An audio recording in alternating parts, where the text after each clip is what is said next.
All right. Hello, everyone. Welcome out. I don't even want to do this now. I just want to talk about this. Welcome out to. I mean, of course, I want to do it. We have so many wonderful things to talk about. So many things. Episode 336 of The Good, the Bad, and the Geeky. Before we get to what we're going to talk about and maybe some other stuff, a big shout out to our sponsors. Go to packratcomics.com for more information on how you can check out the Eisner Award-winning comic book shop here in Hilliard, Ohio. Boards games. Mm-hmm. They have that too, and board games, cards like Magic Gathering, more anime. You name it, it's all there. Or Magna.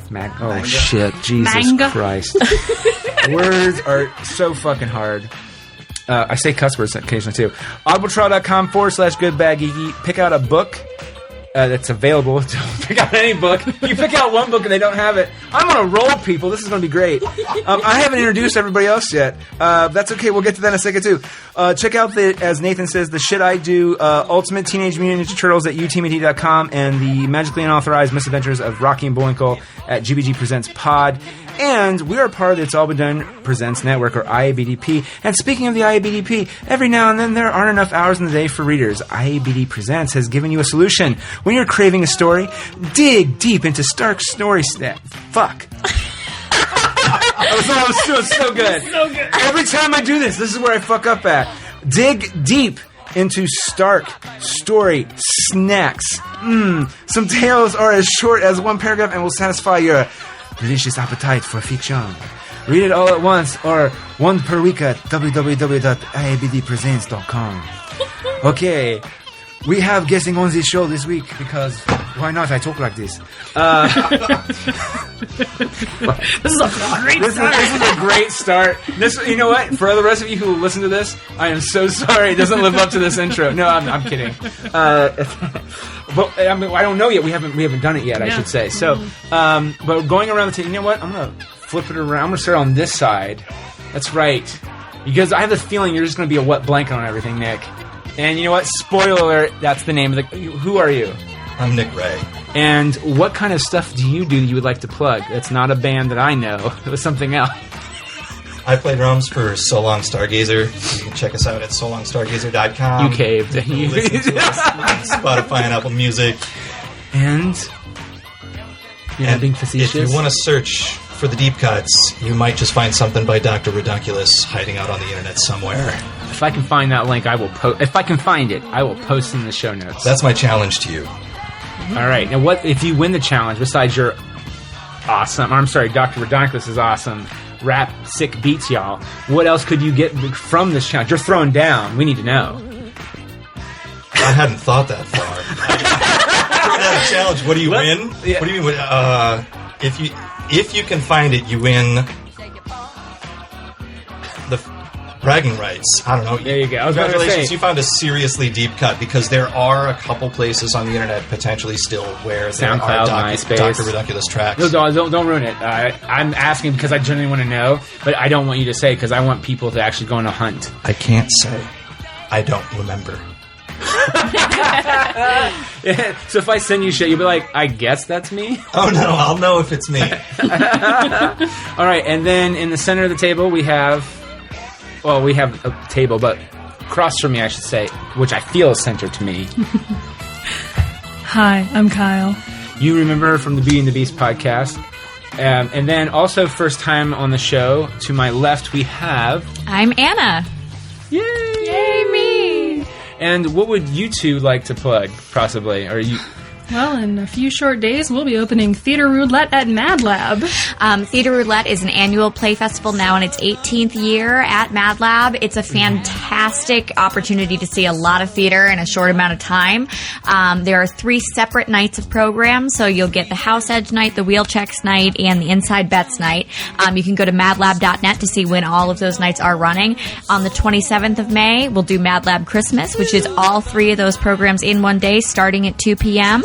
Come on and see it. I'm in one of them. Kyle is directing one. And also in one. And also in one, it's a good time. Can I just say that every time you especially, but you didn't really do this now, but every time you guys plug something on the show, you guys have it down pat. I can barely How get many times did you practice? Well, it's because Anna and I Never. are on the social media. We are. We're on the publicity team. You can find us everywhere. Facebook, Twitter, Instagram, at MadLab. They had me do something for It's All Been Done, which I was happy to do. It was some startup storyteller thing.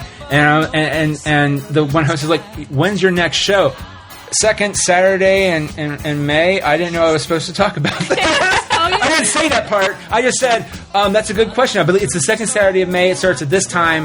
I think tickets are this much. We recently changed it, so I'm not 100% sure about that. And then I think it was Dallas. It was like, May 10th or whatever. Something like that. Yeah, April 10th or 11th. I was like, thank you, Dallas. Okay, can I say that I'm guest starring on... Yes, you are! Radio Hour It's soon. all been in Radio Hour, which when this goes up, it will be tomorrow. Mm-hmm. Or if you're a time traveler, the past. Mm-hmm. At that point, you've already seen the show, you've already been to Theater Roulette, and you know how shit is going down. So, are you looking for your own rap songs? Because I'm going to find out it's kind of ridiculous, kind of funny. Not ridiculous. It's redonkulous. Hey. If you see what I did there. Hey. You know what? I might bust some more of those out later. I don't know. It might be towards the end of the evening, but I just might. I'm going to stop while I'm ahead. All right. Here's episode... Jesus Christ. This is probably the funniest and also the worst intro I've ever done. You guys have been great. I'm talking about for me, like, I can't say fucking words right. I butchered...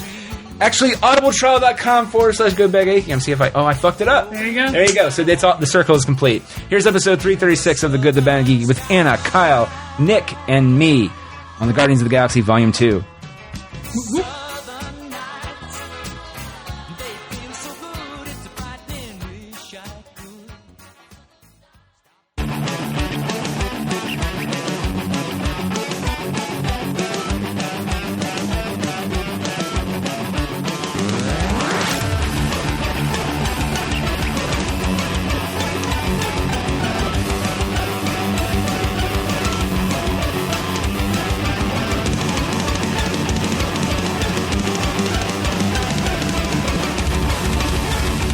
All right, so we are doing...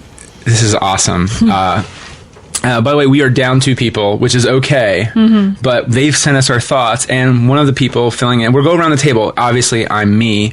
You know who I am, because we'll talk about this in the intro, but just in case you didn't hear in the intro... say your name again, because we've already talked about this, obviously, but this is how we do. But we'll start left to right, because I know I'm just rambling awkwardly, so please stop me from talking. Great, Nick, stop talking. I'm Anna. This is my first time ever being on a podcast. That is right. So you're gonna have to help me out here a little bit, probably. I also am not your stereotypical comic book person. So my first introduction to Guardians of the Galaxy was me trying to impress a guy on a date and being like, yeah, I'll go see that with you, you're whatever. A fake nerd girl? No. Because I actually ended up liking the movie a lot more than I liked him. So it all worked out for the best. You know, but can we just say thank you to that douchebag? Because he got you to see Guardians of the Galaxy. It's so true. It's awesome. If it wasn't for him, though, I probably would have seen it for Chris Pratt anyway. Oh, okay. Okay. We'll give you a win in the win column by default. Great. All right, and then we have returning for the second time. I'm excited about. Yeah. I'm Kyle. This is my second time on a podcast. You may have heard me on the Beauty and the Beast podcast. And tell them about your shame. My shame. No, I think it's fine. But the way you say it is, So after being very middling about the live action movie, I was in a Giant Eagle a few months ago. Very, very poor, actually. Like, I was like down to the dime. Like, I need this cheese and this cheese for the mac and cheese party. Mm-hmm. And I'm walking through one of the aisles, and there's a display. And I stop my cart, and I, pedal it back a little bit, and I see there is themed live-action Beauty and the Beast Twinnings tea, and I bought 2 boxes of it, so I'm currently drinking that right now. And it smells really good. To make you feel better, in retrospect, we were in a scrapbooking place in Cleveland called Pat Catan's. It's a weird name. It's the name of a dude named Pat Catan. It sounds like a bar that used to be in Columbus. Mm-hmm. Anyway, I'm in there, like... I go to find my wife and I go, okay, I'm leaving. Give me the keys to the van. I'm bored here. I'm done. I'm going to listen to music. Thank you. 10 minutes maybe. Yeah. And then right as I'm walking by, she's in the aisle of scrapbooking with stickers, and there are Ninja Turtle stickers. And I was like, by the way, I would like those. They're $1.89. Thank you. Thank you. And then I was like, but I don't really need them, but I wouldn't love them. Don't give me the villain ones because they suck. I want the turtle one. And then I walked away, and luckily she didn't buy them for me. But I'm just saying, I really almost debated picking up and walking out the door. It just shows what a trash person I am to fall for that kind of marketing. I'm like, no way, man. Impulse buys all the way. Yeah. You see something, you're like, oh, I need that. I mean, I drink peppermint tea. I'm on a 5 cup a day habit with peppermint tea because I'm trying to kick caffeine afternoon because I have really bad insomnia. So peppermint tea, I'm gorging on. So it's legit the same kind of peppermint tea I drink anyway. It just has Emma Watson's face on it. It's great. What could be better than that? Nothing. You just imagine you're drinking her blood from her skull. Oh god. Okay.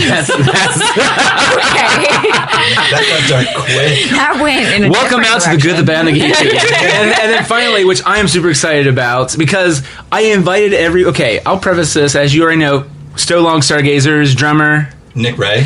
And I invited everyone from So Long Stargazer because I'm friends with all of you, but I wasn't expecting anyone from the band. Maybe Kristen, but that's only if probably Shane would do it. And so I was like, yay, Nick. Oh, man. So yeah. I was excited to sign up for this. Yeah, this is awesome. So we are going to discuss and maybe nitpick the shit out of Guardians of the Galaxy Volume 2. I brought my notes. But before we begin, I have 2 people that were going to be here originally with all of us, but could not for other personal reasons. I'll do the video one. First was Anthony. He is a local filmmaker here in Columbus, and I used to work with him in the olden days at Chase, and he offered his thoughts, and I actually thought, because he's, I thought he was going to kind of tear it apart, and he would say it's kind of surprising. Let me see, watch this doesn't work now, and the video might repeat. There are 2 clips, so I apologize in advance. But okay, yeah. See, oh God, see, this is weird. No, volume. Yesterday, and based on my experience, based on everyone else's on the first one, I really thought I was going to be the one who was going to give you pushback, be like the antagonist, and be the hater. But while I still don't agree with all the hype the first one got, I felt like the second one legitimized all the hype for the first one. The second one made the first one feel like what it was supposed to be, which was like an actual band of misfits getting together, breaking the odds,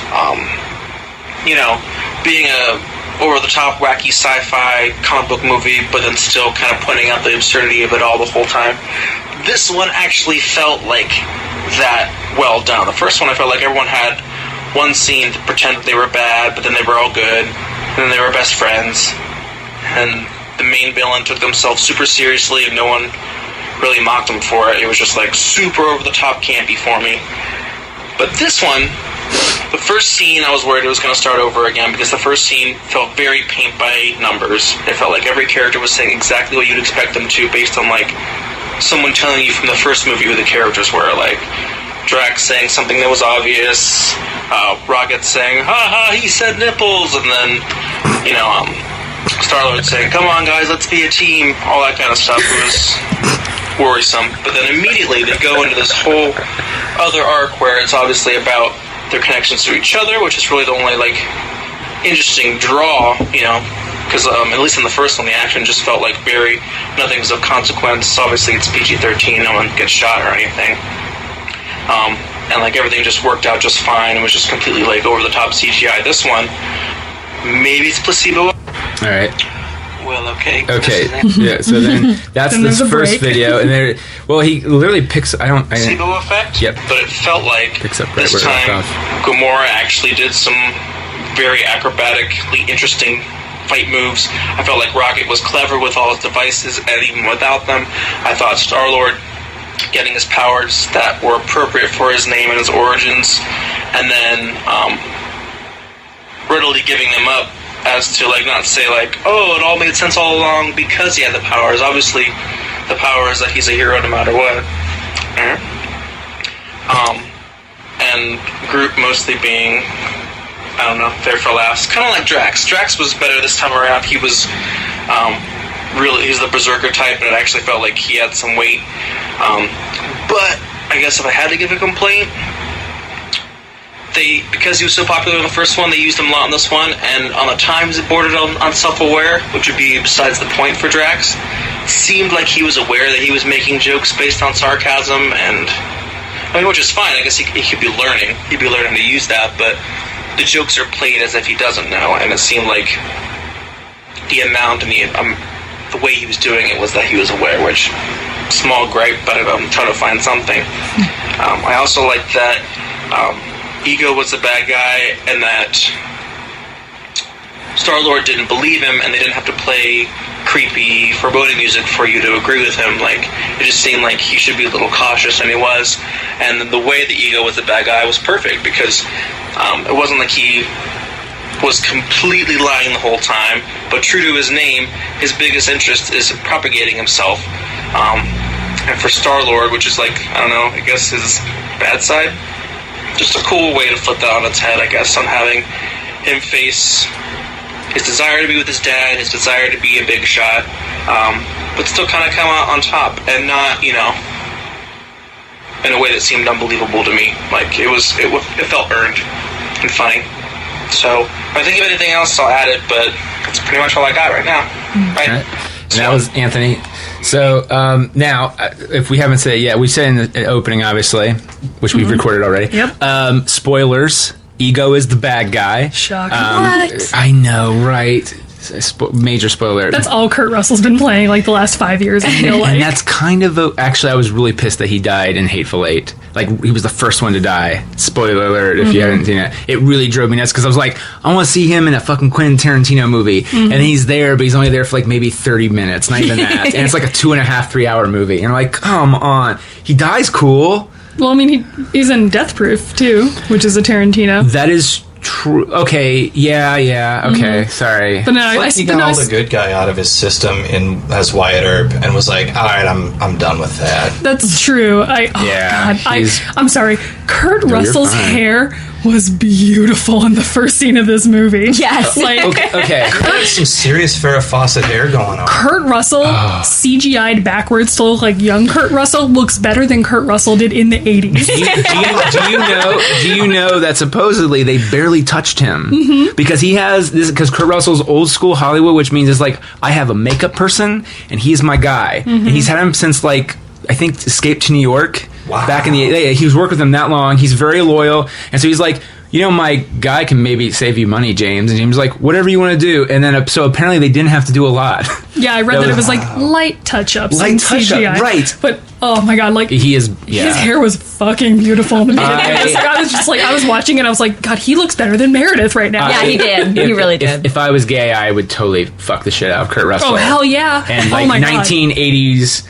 Kurt Russell from Crazy Galaxy. He even looks rougher though in this opening scene than he looks like. He looks more beautiful in this opening scene than he looked like in his prime when he was in Escape from New York or The Thing, Big Trouble in Little China. Oh yeah, Big Trouble. Oh my god, when Big Trouble he was more ripped. I was going to say in Escape from New York and Big Trouble he was cut. He was Chris Pratt today. Man, and his hair was just gorgeous. It really was. Maybe Farrah Fawcett has Kurt Russell hair. Ooh, maybe. She got the inspiration one day when he drove in through a Dairy Queen. That's what I want my hair. Okay, so before we go further, we'll then address that. We'll talk about one more thing, and then I'll play Kat's comments as well. So first off, what did everyone think of the first one? Let's talk about that one. Do we love it? Yeah, I think I went and saw it in downtown Disney because I have my cousin and her husband work for Disney. Jealous. They're wonderful people. We went and saw it like the opening weekend, and I remember, I think in the first 20 seconds of I Can't Stop This Feeling, was that the opening? Or I can't remember. No, Redbone, Come and Get Your Love. Yes, Come and Get Your Love. As soon as Come and Get Your Love, I remember I did that like fangirl thing where I was hitting my cousin on the shoulder really, really hard, like, oh my god.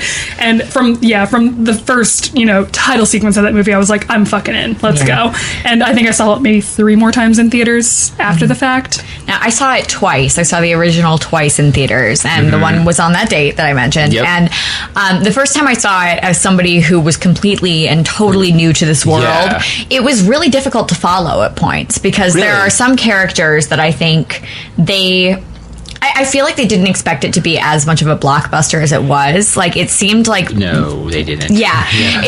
I mean, they took this niche group of heroes and made them into one of the most successful movies of all time. And so I think there were some things in that first movie that were geared towards people who knew the universe and people who... do you think... And I always say this because literally every character in there is technically brand new except for Thanos. And okay. Beyond that, though, they're all brand new.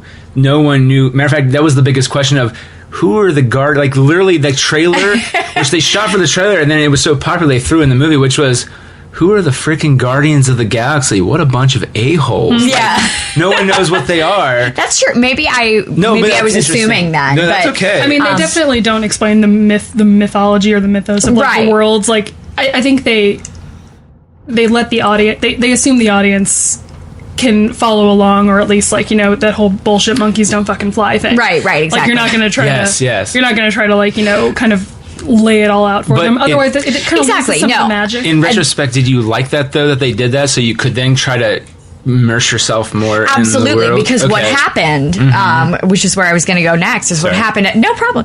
After I saw the movie for the first time, I was like, what did I just watch? And so I went home. I went home and I was on Wikipedia for like hours, just like, okay, what's a celestial? What is like, what's an infinity stone? Who is Thanos? Well, I don't. Had you seen any of the other Marvel movies before like this? None. Okay, so okay, the Infinity Stones. Yeah, because I feel like with like Infinity Stones, like maybe like if you'd seen the other Marvel movies, it would have informed some of them. And that's what I'm saying. Yeah. So for people who are kind of like The Usual Suspects, have you ever seen that? You know, there's so if you ever do see it, it's one of those movies podcast. Like with Guardians. You watch it. Like, I still watch it to this day, and I notice new things every time I watch it. Like, no spoilers. No, yeah. Okay, not spoil that for you. But yeah, so I mean, when I went back and I saw it the second time, I had a little bit more of a clue as to what was going on in universe, and then I was able to follow the plot, and I found that experience really enjoyable because I was like, okay, now I get where we are. Yeah. And then once I got that piece, and so now this time around, seeing Volume 2, I got it the first watch through instead of having to be like, okay, I need some research on this. So I feel like it was accessible for people like me who aren't necessarily Marvel immersed, but that's good. Yeah, definitely. What about you, man?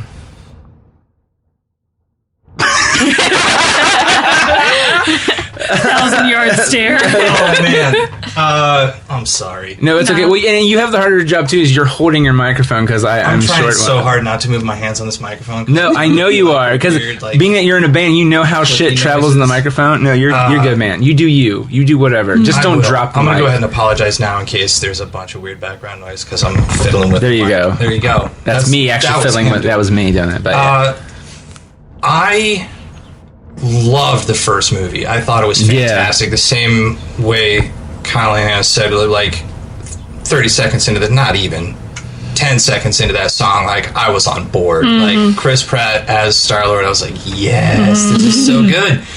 And I really loved the development of all the characters a lot. And having been a comic book nerd for a long time, admittedly, I'm out the game for 15 years, but I still do all of the MCU movies, and I love them all. Like pretty much, you know, everything leading up to the Infinity Gauntlet is freaking fantastic. I haven't seen one that I'm like, man, that was kind of garbage. It's kind of like The Simpsons. Even the weaker movies are still good. Yeah. And that's how I felt about this one. Like I was like, man, like it wasn't as solid as the first movie, but it was still really fun. There were just so many things about it that I was like, oh. And there were just moments like the first time I saw Kurt Russell as Ego, I was a little bummed out. I was like, really? That, like, of all the people they could have picked to be Star-Lord's dad, Kurt Russell. Well, I guess Chris Pratt suggested him to play his dad. Weird. Why are you bummed by that? I enjoy.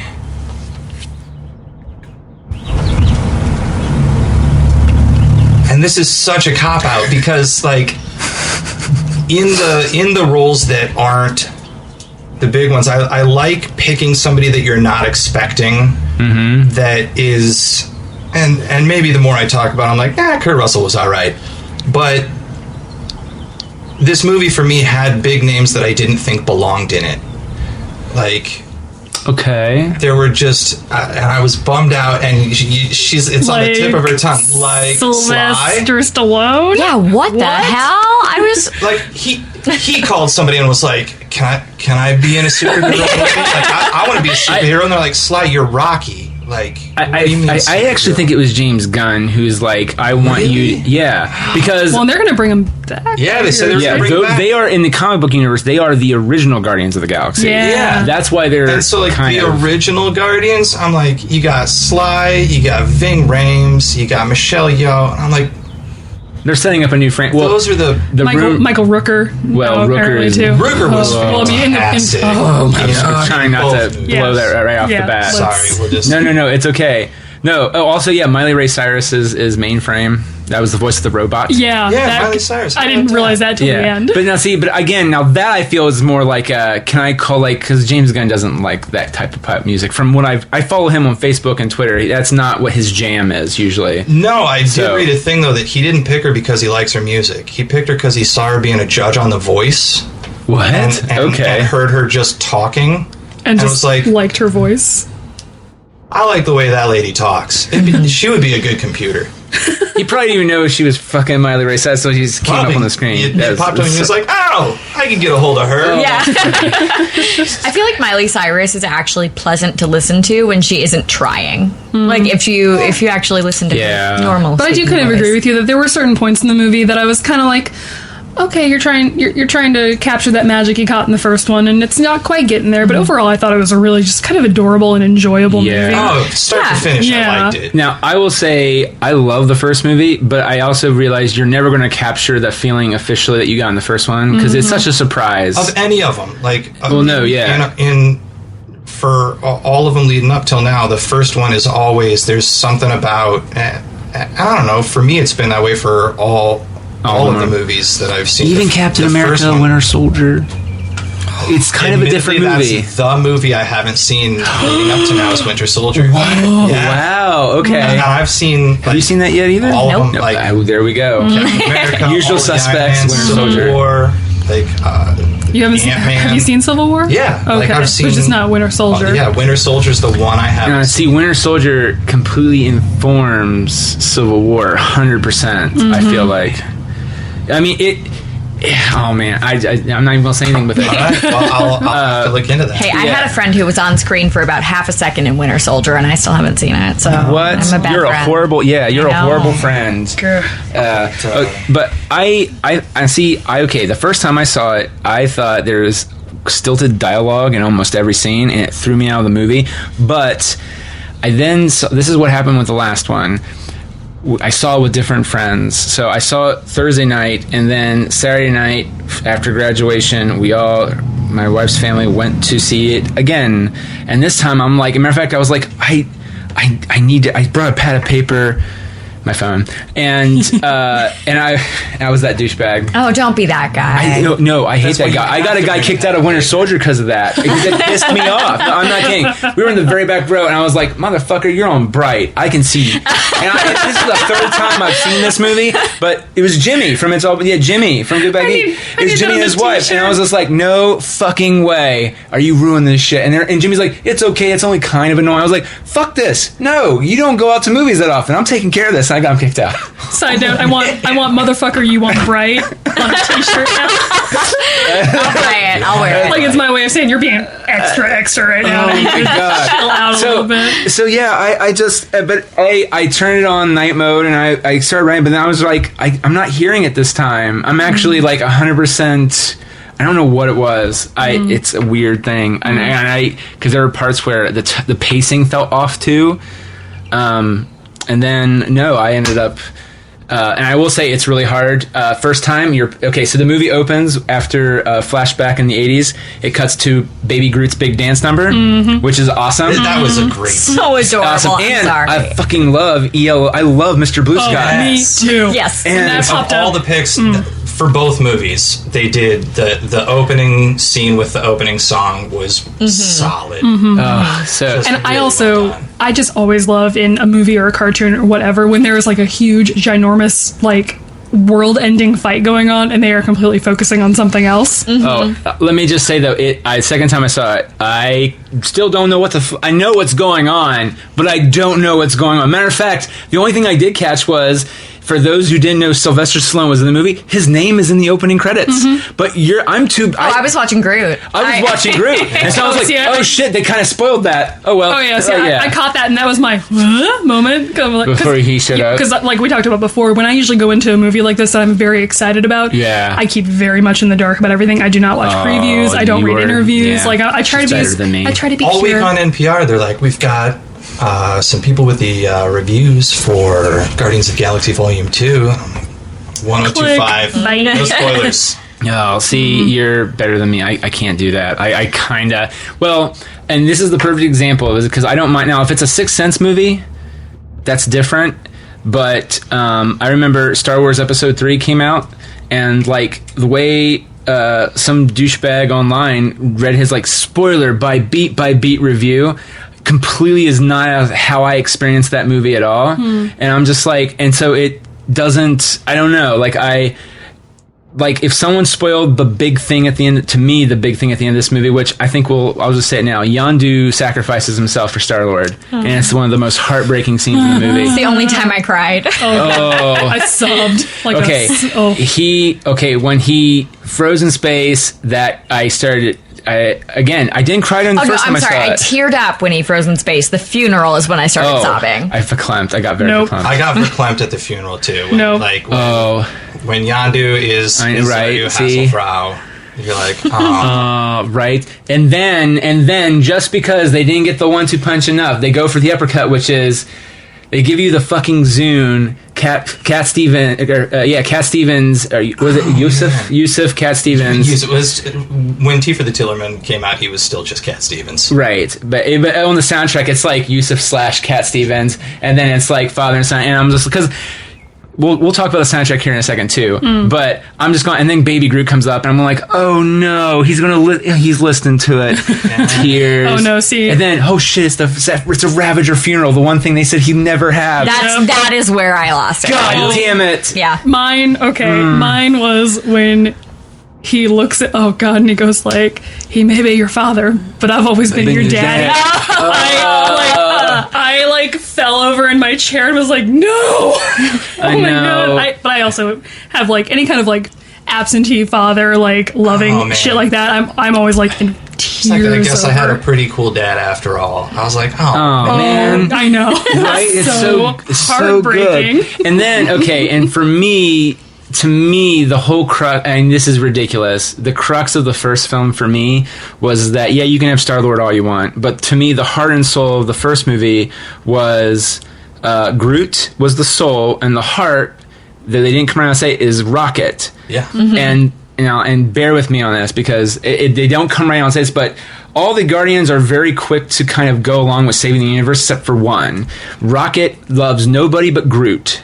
And so, like, the most heartbreaking scene at the end of that movie is he's like, you can't do what you're going to do, Groot, because he's the only one he really cares about. And he's just like, we are Groot. And then at that point, Rocket kind of gets it. I think he's the first one that grabs Star-Lord's hand, and they all join in. And so that's why it's like a huge deal. And then this one, it just, if you didn't get it in the first one, I mean, really, I got it in the first one so much more. Like, I get like, and I'm gonna be the wet blanket right now. Oh, I hate you now. The Ravager funeral. The Ravager funeral to me was the smiling scenes at the end of the Lord of the Rings movie when they're all just like, really? You're like, come on, guys! Like, it just keeps going. And and then these Ravagers that nobody's seen before, and one of them is Ving Rhames, and they're like, yeah. And they're giving them all such gravitas, and you've never seen them on screen. And they're like really slow, and it's like Michelle Yeoh, and they're like, yeah. And you're like, who are these people? Like, I can see where you're coming from. I do see where you're coming from. Garbage fireworks show that has ever been.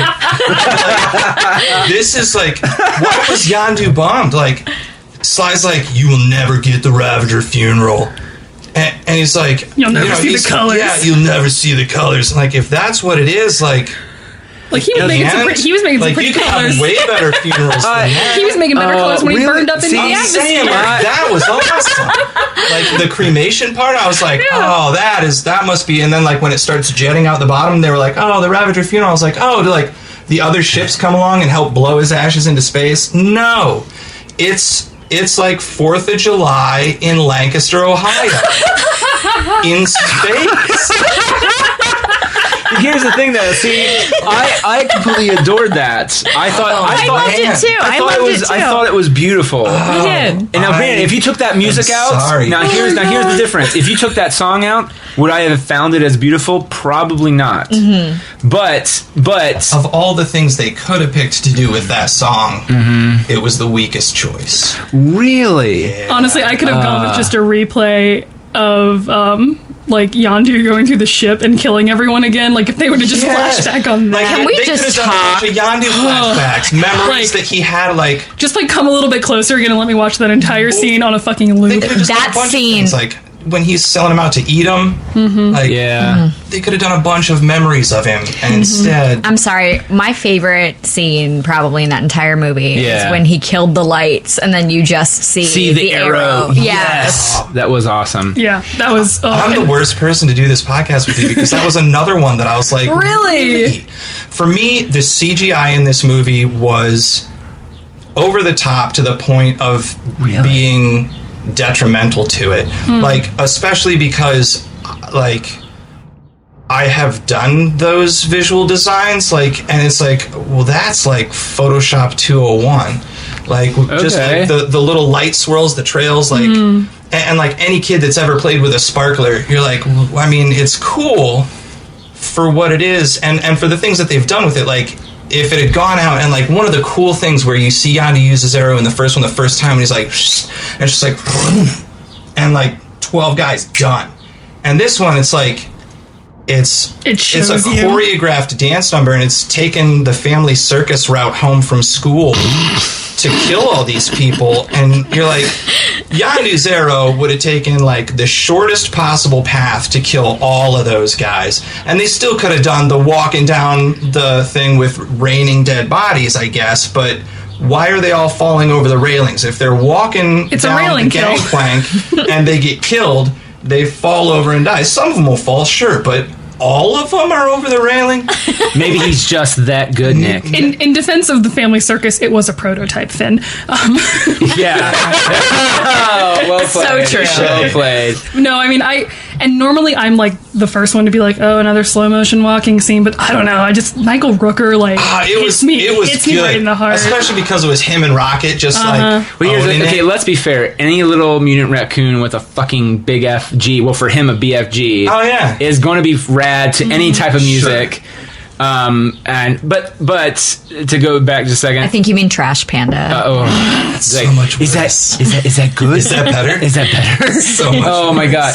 And but see, that's the kind, like, the whole bit at the scene. This is what the last shot of the film is, just Rocket looking in the camera, and he actually cries, and I'm going like, oh, motherfucker. Mm-hmm. That was like the last bit. That to me was the official uppercut of that. Well, I think because he found he found someone that he could like connect with. Soul, like when Yondu was laying into him. Yeah.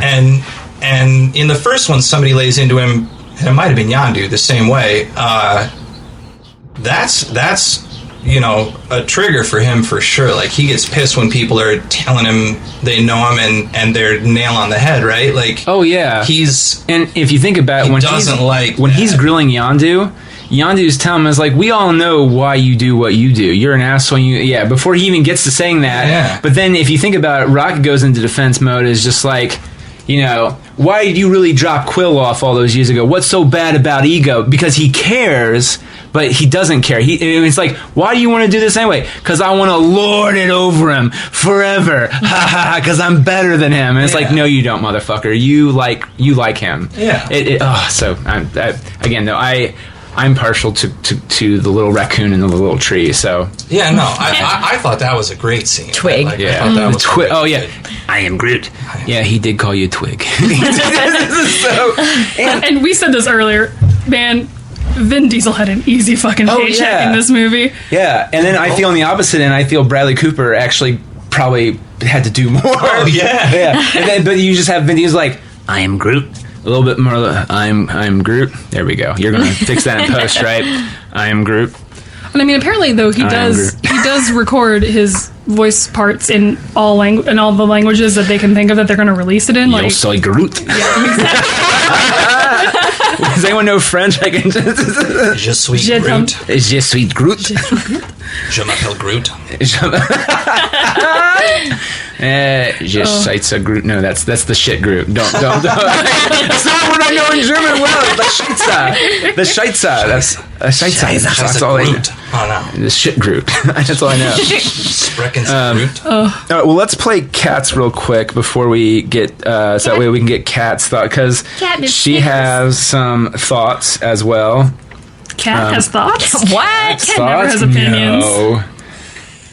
So, I enjoyed Guardians of the Galaxy Volume 2, but one of the downsides for me was I had to watch it in 3D. I went to an early screening, which I was able to get into as a reviewer, because I review for Mad Wolf. Shout out to Mad Wolf.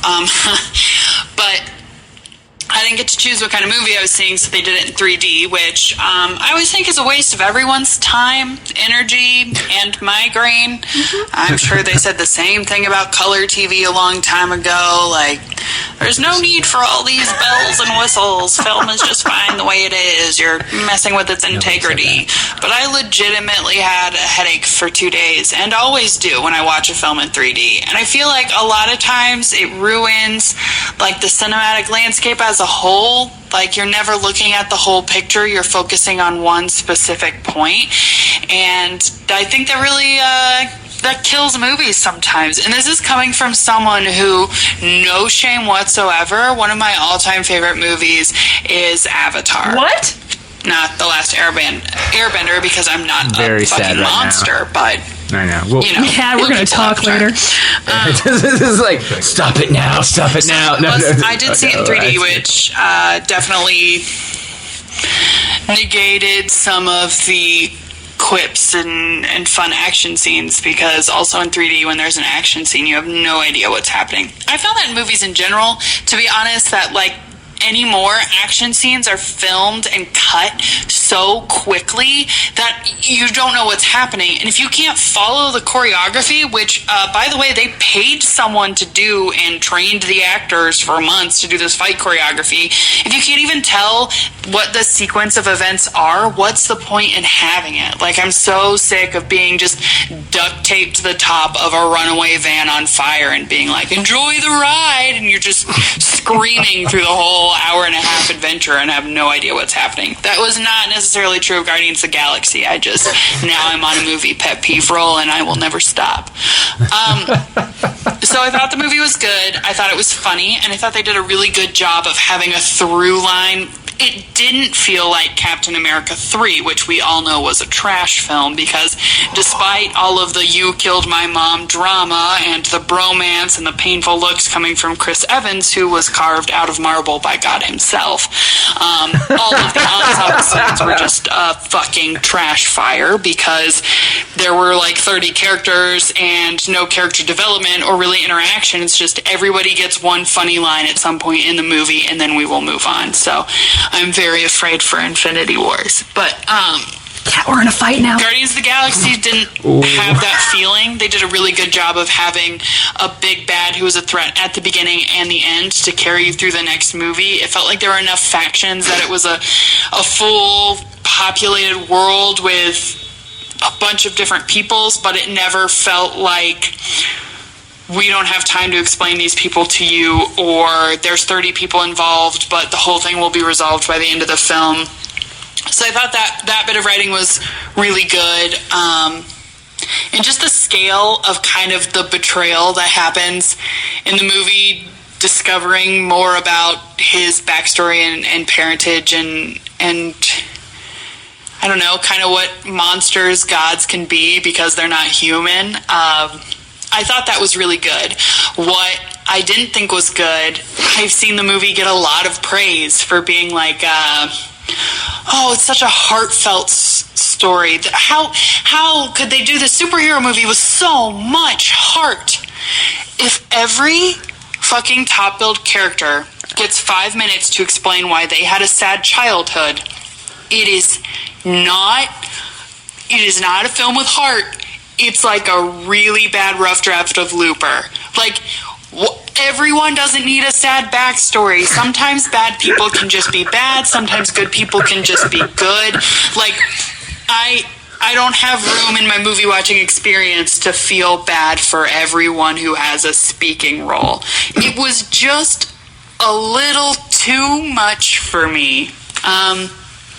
And the same thing that happens every time you introduce a new concept, save for 22 Jump Street, which was better than the original, 21 Jump Street, which was already a remake. Nobody knows how that happened. We all recognize that 22 Jump Street was even better than the original, and that will never ever happen again in cinematic history. But, you could go of with course, Toy Story. the second one's never going to feel or look or be as good as the first one because these concepts aren't new. Deadpool 2 is not going to be as good as Deadpool 1 because it was shocking and new and fresh and interesting I'm just saying. as a concept and as a writing team and from the actors and design. But when there's another movie, then that edge is going to be dulled. And the same is true for Guardians of the Galaxy 2. But I enjoyed it. I thought it was a good installment. It didn't feel like they were just plugging you into a machine to get you to the next movie to buy you into the franchise, but rather a logical continuation of the story.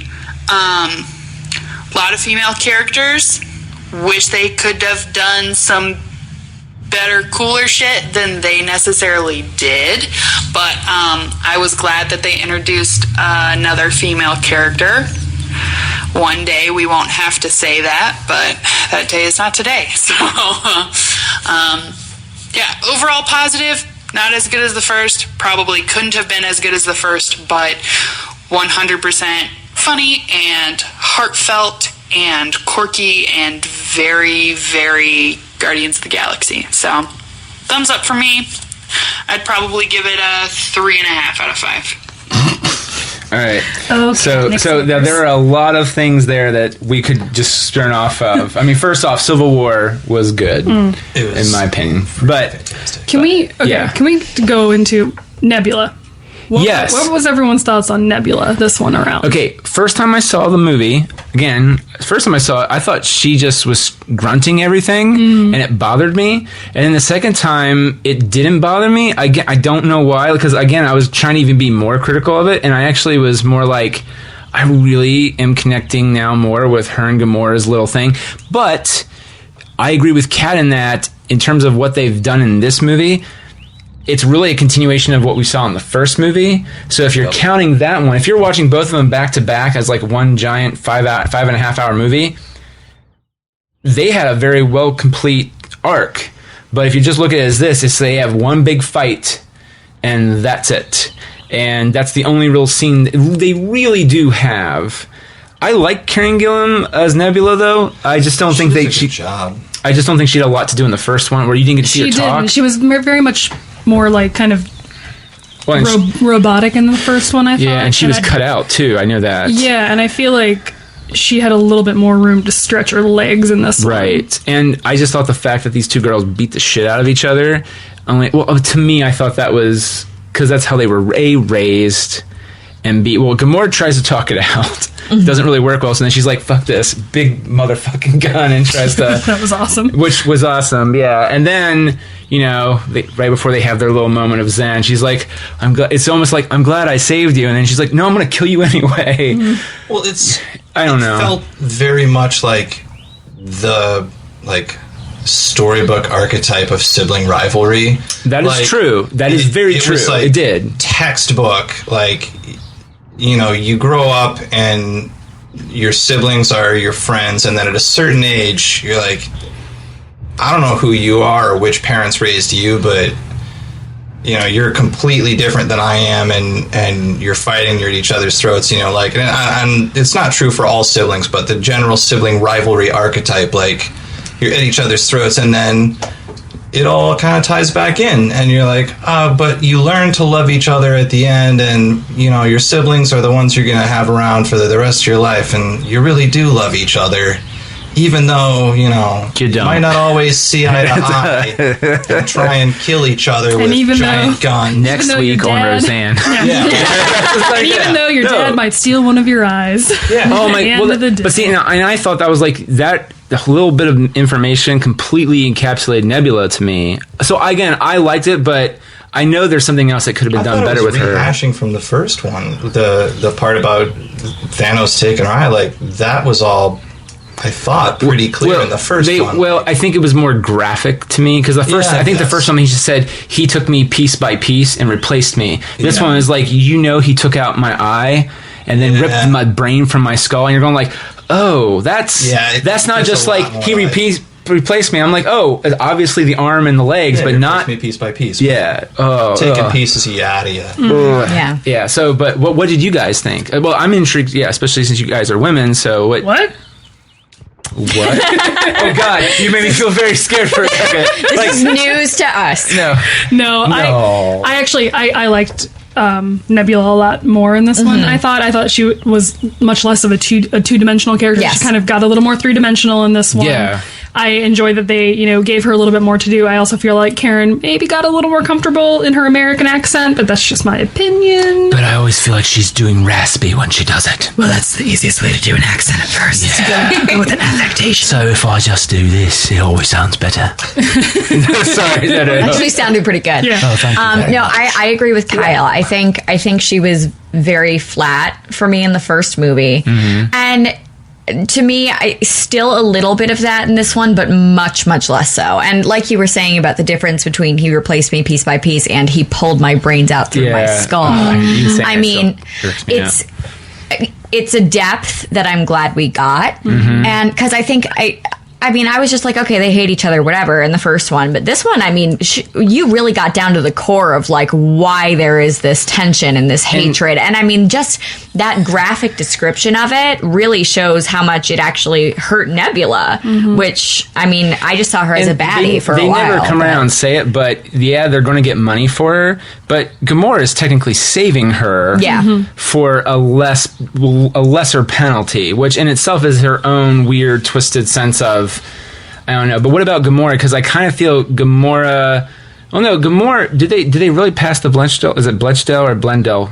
The test where Bechdel. Yeah, Bechdel test. Because she's kind of doing the thing with Star-Lord, but she's not talking to any other girl about it though. Matter of fact, she's the exact opposite. But they are usually talking to each other about their dad. So that is still talking about a man. Okay. So see, that kind of fails it. Okay. Yeah, I mean, there are so many other tests, though, that, like, I think weigh the actual, like, kind of pros and cons of, like, patriarchy in movies and whatnot. Like, yeah, I feel like the Bechdel test, I mean, like, yeah, for instance, like, a play that I was in recently, like, Scritch, didn't pass the Bechdel test. Right. But it was an all-women cast and, talking more about, like, womanhood and kind of growing up and, like, finding out who you are. Like, it just happened to kind of revolve around a man, which is still, like, not great. Yeah. But, yeah, I mean... Oh, I don't think it was terrible in that aspect at all. I don't think this... Well, to the movie's credit, which I put in my notes, Mantis, when she came on screen, I was like, oh, great, a twee character that I'm going to flip and hate. And I ended up liking her a lot. Right. Well, I feel like she's Drax 2.0, and that Drax has... She was kind of the foil to Drax in this movie, like, for him to play off of. And not just make the nipples jokes that was... Now, okay, I like to ship people in movies sometimes. I think we kind of talked about this last time. Oh, yeah. Yeah. So, I kind of wanted Drax and Mantis to get together, but I know Drax is stuck up on my family got murdered by Ronan thing. But at the same time, Mantis has no real concept of anything, and so when she literally, like, is just like... Oh, and then she starts crying and that's the thing is Drax shows no emotion really. It's all. I thought that scene was awesome. Yeah, that was very effective. I loved it. It was such a tell of how deep it is. Yeah, Drax's character, like when he's just kind of got that like knowing smile on his face. Like it's just he's come to terms with that level of pain. Is like, and that's his everyday. Because that's exactly what I thought. Is, oh my God, she's feeling the same thing he's feeling, but he's just so used to living it at this point. I was kind of happy that, like, because I could see people shipping them, and I'm sure, you know, Archive of Our Own is going to explode with fics over the next, like, 6 months or so. But was that a telling thing I just said? No. That wasn't why I was laughing. I was laughing because you were probably 100% correct. So, but no, I kind of enjoyed that they were putting more of a friendship, like... No, I don't know, I kind of enjoyed, you know, he's like, oh, you're hideous. Yeah. And then, oh God, no, wait, I just remembered though at the end where he's like, you're beautiful on the inside. I was like, I hate that I'm feeling things about this right now, but I know. Okay, also... Well, for me, I love it when there is an opposite sex relationship in a movie that has maybe a potential to be romantic and doesn't end up that way. Because I do agree with that too. Because that's life. Which I wish they kind of would have done with Star-Lord and Gamora. Like, I think they're going to. It's not going to go anywhere. I just want them to be friends and like get the whole like, will they, won't they, Sam and Diane thing. But he very very metally. Is that even a word? I know what you're saying. Yeah, he referred to Dashley. Referred to in the actual script. Like, what are we going to do about this whole Sam and Diane thing? I'm like, you're probably going to kiss, and then you're going to be like, ew, you remind me of my brother. But my favorite part of that is, I don't even know what Cheers is. Yes, that was a great line. I was just like, which... Touche. I think she called David Hasselhoff. Zardu Hasselfrau. Yep. Nice. There we go. Which I think her I don't know what Cheers is line reflected her like pelvic sorcery line from the first movie, which I think I had as like my Twitter bio for months after I saw it. Like, how dare you try to seduce me with your pelvic sorcery? Yeah. Oh man. But what about oh shit. The woman from the Sovereign. Sovereign. Words are hard. I gunned my head. I would have sworn that was Cate Blanchett till the very end. Thank you. I thought that was Cate Dallas Blanchett. and I looked her up, and we're like, that's not who that was. She's an Australian chick. She was the Sovereign really interested me. Like, I think my cousin and I were talking about it after I saw it, and we were like, it's like a Hitler Youth full of Lady Gagas, and that was more to the women with the hair. Yes. Okay, I do think they cut a scene out where she apparently said, because at the end of it, because you never see her hair fully down, I realized the second time, I was like, oh shit, that's the leader actually fighting one of the things. Because she's the one with long hair. Yes. Yeah. And that threw me the fuck off for a second, because I was like, wait. That's why she even looks even more rattled at the end, because like even she got, I was like, they had to fucking cut something out where she probably was like, this is personal this time, take my robe, I'm going in myself, and then her hair comes down, and you're like, Can I say I laughed so hard with the whole video game warfare thing. Man. I love that. With the arcade noises, like down to the arcade noises. I was like, yeah. And it was very Black Mirror to me, though. It was, and even the pissy little brats who were like, no, damn it, I lost. I was like, this is amazing. Can I also just say the pied de resistance to that whole set of scenes, though, is the one dude who's like fucking hanging in there, and they're all crying around us, and the dude, is like, and then he gets blown up by Ego, and he's just like, or no, he gets killed by Drax. And he's just like, dude, you suck. And then like his whole life just got completely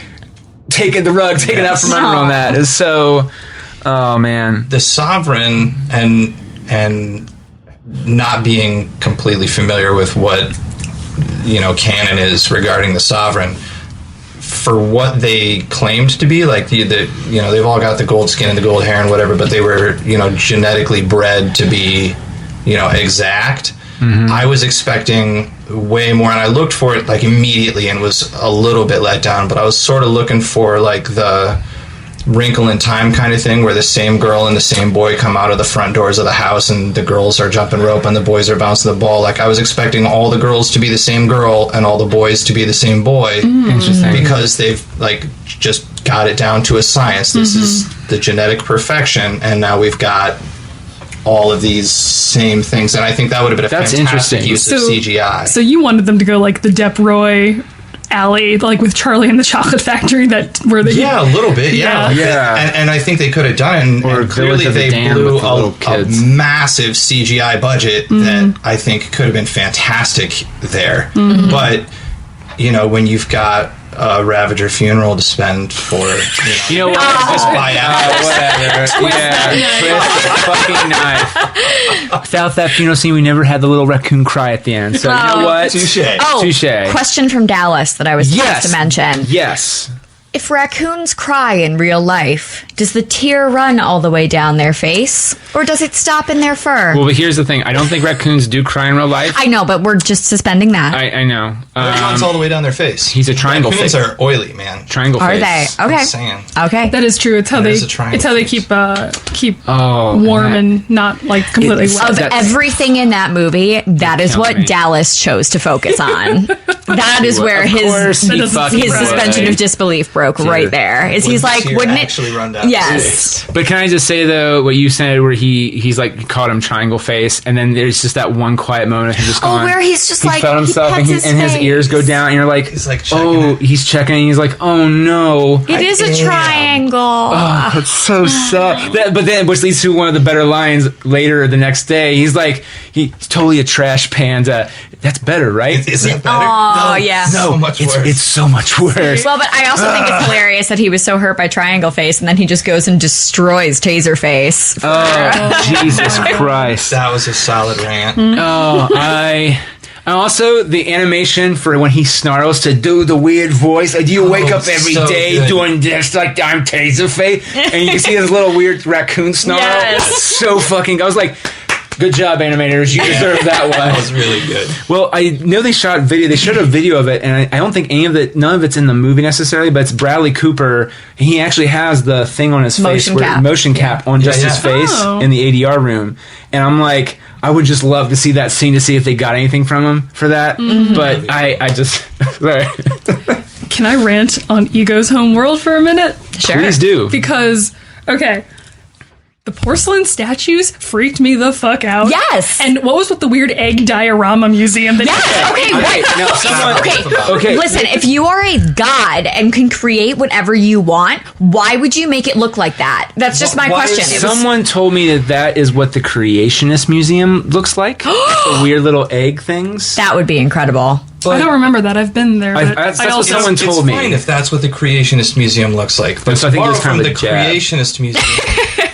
I mean, if you want to make a jab, but it's like the guy's name is Ego. He has an ego. and yeah, like he's presenting you his entire backstory, And it in, has like no faces, no really detail. terrible cartoon. It's like the Sims 1 storybook. rendering. Did anyone here play Final Fantasy VII? Yeah, You know where they're in the Cool, it's cloud, where right? they're they're in yeah. the observatory and like looking at all the planets like whooshing by. Yeah, a little like bit. the animation kind of reminded me of that. Like, just you could do better. yes, and it's like weird cutscenes, and it just felt like It was so it took me right out of it. yeah. Interesting. Like, if you're gonna explain your backstory and you're a god, like, there are movies that do that, like explain the backstory, and they're not even gods that are doing it, like, and they just walk through history, and it's just you just shoot the scene and have them there, and it's Yeah. like, this is what it was, and you can do the fades or the wipes or whatever you want to do from scene to scene, but the weird egg thing with the Are you referring to like the pensive and Harry Potter kind of? Yeah, stuff like something like that. Okay. And there's I wish I could remember the one that I'm thinking of now. I want to say it's a TV show because I've been binging a lot, but it's like they're going back. Legion. Okay, I haven't seen it yet, but I know what you're talking about. So on yeah, FXX. without spoilers, in Legion, like you walk through your own memories to learn about your history, and you're walking through your memories, and I feel like if they had presented it that way, and I mean maybe they were like intentionally doing a jab on the Creation Museum, which good for them, Good for them, yeah. but It's kind of low hanging fruit. Well, yeah. right? Like, Well, but isn't Nope. ego kind Also, of, yeah. Did he have those set up ahead of time? Exactly. Like does he just, or did they just materialize That's just as his he living walked? room. They're just always there. like, It's very interesting. does he like take Mantis on practice runs, and she's just like, oh god damn it again? but as we saw, that he has a lot of kids, so he actually probably does have that set up. So it's a You're spiel. right. But then later he has the one set up where he's making out with dozens of chicks. Well, I think it's all of it's them. But okay, Every species. I will say this: I didn't recognize this the first time. There's a weird pause that Kurt Russell gives, like he's going to say something more, like he's going to finish the thought, which is, and then I've not found any progeny, and so I murdered all the kids. And I felt like he's about ready to say it, but he's like hesitating because he knows it's going to be bad. And then I think Gamora's like, so if you can do all this, why do you? Or someone interrupts. Oh, no, I think it's Drax. It's about the penis. He's like, wait, if your father he would have smushed your mother. And I'm like, thank Your you. father is a planet. Yeah. But then he turns around. He's like, yeah, I have a dick. I have a big one. It's pretty decent size. I must say so. Yeah. So. But to that point, then why does he have like a 40-foot tall statue of Meredith in the garden? Because like I feel like that wouldn't be changed out. I think he. Yeah. See, I think that's they didn't show that. It's super easy. Like I know, when they're on the whatever it is from the spaceship to the castle, like as it lands, a bridge materializes. That's true. Like, I'll give you Yeah. that. He creates stuff now. I'm just like, mad on about the it because fly. it leads into the most gag-worthy scene in the entire movie Oh, for me. catching the ball. The ball. Okay. No. Yeah, I'm not gonna lie. That really irked me too. It does kind of take me out of the movie. Like That was the moment though where I was like, yeah, this dude's evil. Like just because it was too much, and I was like, Yeah. no, they're trying to set you up. I'm sure I annoyed people around me because like it started and I went no, and then he threw it over. No, no, what? No.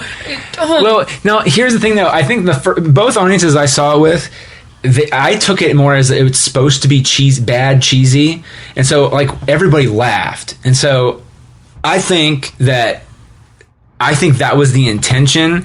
But like if you're trying to go for a serious moment, you you fumbled the ball. I'm great. I don't know. I think having audience reactions always changes the context. That but is like true. like I saw it today because I had the day off work Yes. at 2 p.m. And so it was like stay-at-home parents with their little kids, and then Oh, no. Dallas and I. And so it was Stay-at-home parent with yes, Which is exactly. technically very true. And, I love Dallas. But no, so it was really interesting that like that moment for all of the parents seemed to be very touching, and I just kind of like looked over. I was like, Yeah. Okay. and so I didn't know, like I wanted to be like, but I What felt was like that would be everyone's rude. reaction in the audience when he's like, and that's why, Peter, I put a brain tumor in your, Oh, in your I mother. gasped I a little gasped. bit. I'm not gonna lie. I went. First audience at Lennox usually does really good for opening night. Fucking dead silent. The one in Cleveland, it was like and then a black lady in the back. Oh no, you didn't! Like, what the fuck?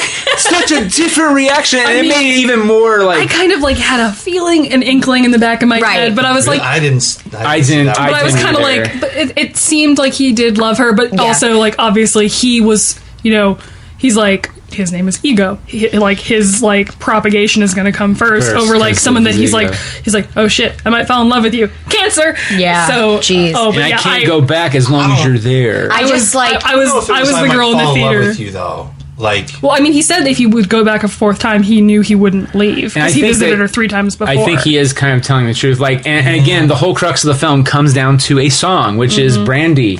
You are a fine girl. yeah. What a good wife you would be. Right. But the love, my lady, is the sea. Yeah. Fuck. And of course, just to have Kurt Russell just casually like say those lines. That's why I put a tumor in her. Like, Fucking- yeah, oh. just. Oh my god.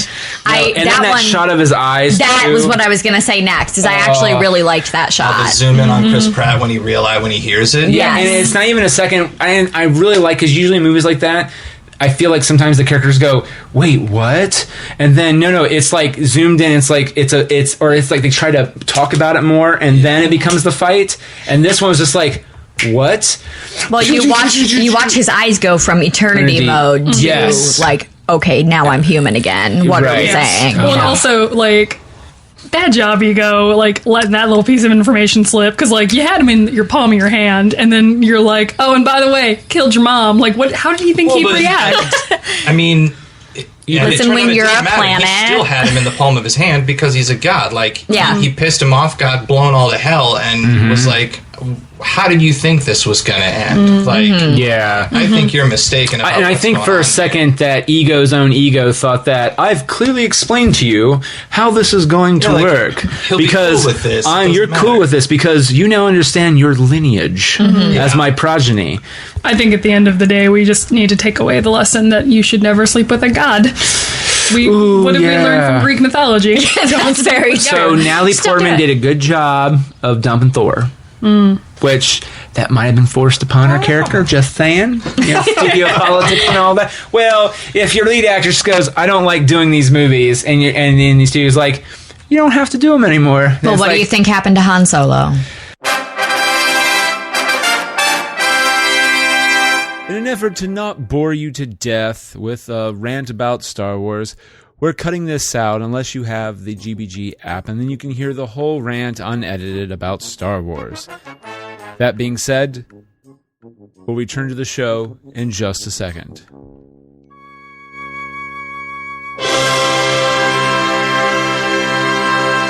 Are you a Gilmore Girls fan, Anna? Oh, no, I'm sorry. I'm sure I would be if I ever watched Oh it. my god, you totally would. So, Okay. Tell me more about your Kurt, thing. Yes. which it's Sean Gunn, right? That's Sean Gunn. Do you watch who Gilmore plays- Girls?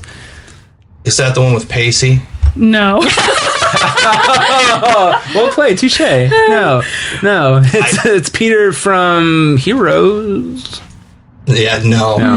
Okay. But no, I love Sean Gunn, and he's also actually like I guess the body double, like he Of Rocket, yeah. of Rocket, which is wonderful, and I adore him in both of these movies so much. I think he is and I think he definitely did a little bit more in this movie than the first one. The first one, he's Yeah. like, yes sir, and this time he was given a little like when he's like, they killed all my friends. Buddy.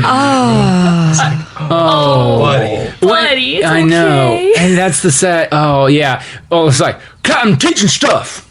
That's the first one. That's one of my favorite lines. Again, there's a lot of good lines in that first one, but that's like one of my weirdest favorite ones. Also followed by "Ida bada booty bada word." Yeah, I'm sorry. What? Isha bada boo. What is he saying? But Sorry. Yeah. I also loved fan service to all the girls. Chris Evans with his shirt off again, or Chris Pratt with his shirt off again. Chris Evans with a shirt off is wonderful as well. What? Is that when he was putting the shirt on at the beginning of the movie? Like, okay, I and remember that- now. There's no reason for that scene to be included except to make Fan us service. happy. Oh, absolutely. I think I like muttered it under my breath when I saw it. I'm like, fan service. And us. Yeah, I'm not gonna lie. I kind of I find Chris Pratt dreamy. Oh, absolutely. I mean, regardless of your sexual orientation, you can appreciate a man that looks like that. You can experience God's creation. I don't in feel its like purest he's form. overdone like Chris Hemsworth is. I think he's just perfect the way. I loved him as Andy on Parks and Rec. Yeah. Any I was Chris just Pratt watching version. it, again, all of it because Parks and Rec is brilliant. Yes. It is. But you can watch his transformation from Andy to Star-Lord because they go and start shooting before I think season 6. Well, and I love how they explain it. And yeah, I quit drinking beer and just that's all you did. I lost like 50 pounds. lost like 50 pounds. He's like, That's all he did. it's wonderful. As someone who has and I know everyone has told me this, but if you could just reiterate it for me, it'll make me feel even worse in a good way. I do not like Amy Poehler, and I have a hard time getting I'm still on my Netflix queue, maybe like episode 5 of season 1, and everyone says skip to season 2. Yeah, just I know. don't But- watch Don't season hit 1. their stride until season 2, and it's rough. But Well, and when you isn't think the about one it, guy- season 1 only had 6 episodes, so it didn't really have a lot of time to establish. So I'm only one episode away anyway. So here's the thing. Okay. Because I really highly disliked Amy Poehler during her Saturday Night Live days. And I think it's because she was oversaturated. It was like the Kristen Wiig thing more recently. They just used her way too much. Okay. And it annoyed me. And I fell in love with her in Parks and Rec, if that's any indication. Yeah, I find her difficult to watch in some other things as well. I don't know why, but like my mom used to say, I hate Ben Stiller and I hate Samuel L. Jackson. And I'm like, why? Like, what you don't like? You don't like how they act? She's like, I hate them and I don't know why. Yeah. And I'm like, the same thing is said about Amy Poehler. And the thing is what makes me sad, and Jimmy, who all of you know, he's just like, well, you don't like her because she's a girl. I was like, that has fucking nothing to do with it. Yeah. Because if that's the case, I would hate Tina Fey, and I love Tina Fey. Well, so like I'm not I a think fan what of she Ben does for Stiller comedy. either in a lot of things that he's done, but he has some fantastic roles that he's done very, very well. My favorite being Walter Mitty. Like when he reprises Walter Mitty, like, and I was really nervous because I was a big fan of the original. Okay. And I think he Leslie did such a good job. And Amy Poehler is good in a lot of things she does, but Leslie Knope it's her pinnacle. Brilliant. Like, and you know, some of the other stuff she's done is like, oh, all right, and some of it she's done, you're like, because I hate but saying Leslie that, Knope just, is like, it's just so on point. And the thing that makes Leslie Knope great is the rest of the cast and the writers, because without the rest of the cast, without Chris Pratt, without Nick Offerman, without, you know, Aziz, any of them, Leslie Knope would be kind of an obnoxious, boring character. You wouldn't care about her.